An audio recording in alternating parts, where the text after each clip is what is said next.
Good afternoon, everybody. My name is Kyle Kaiser. I'm the Rockies Service Manager for Dragon.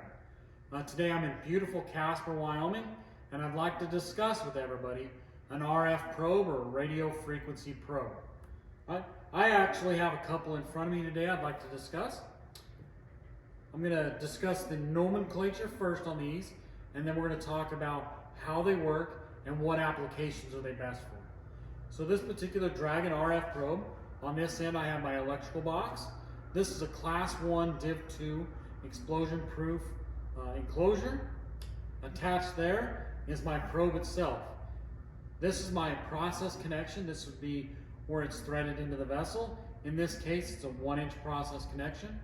I have my Teflon insulator on the probe, and then I actually have my detection portion of the probe, or this is where the RF frequency would be put off when we're running. Okay?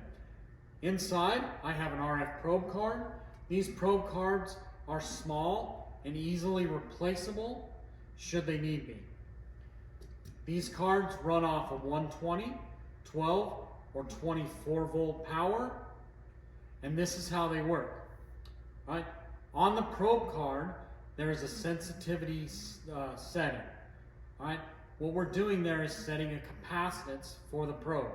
So as a level comes up and hits this probe, the capacitance on it is going to rise. Once the capacitance rises to a preset level we've set on the sensitivity, it's going to allow the switch to open and use the power that's going in. The switches on these cards are 5 amp, single pole, double throw switches. Once the capacitance has reached the preset sensitivity, the switch is going to open and it's going to allow power to an in device. How do we like to use those? In particular applications of the powder, we run them off of solenoid valves. So this would be our in device. Power from the probe is sent once our preset sensitivity level is reached.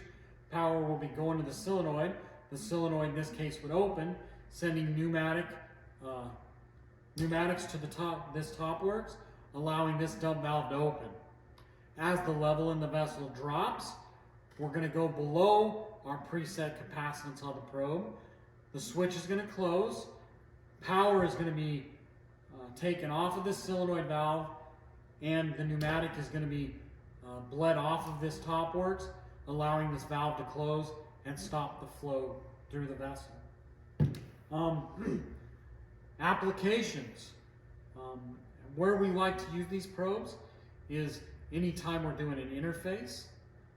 This probe is excellent for detecting similar API gravities, whether that's a high gravity crude in water. These are excellent. Also, where they're a good application for is high temperature applications.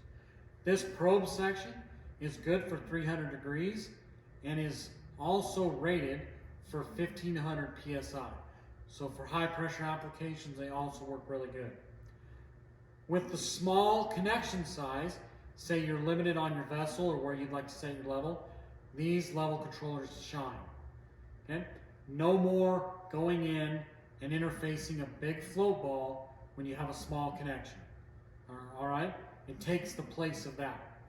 These probes are not well known. They're a great application. They last for a long time. Another bonus with these probes is they have a time delay setting on them too.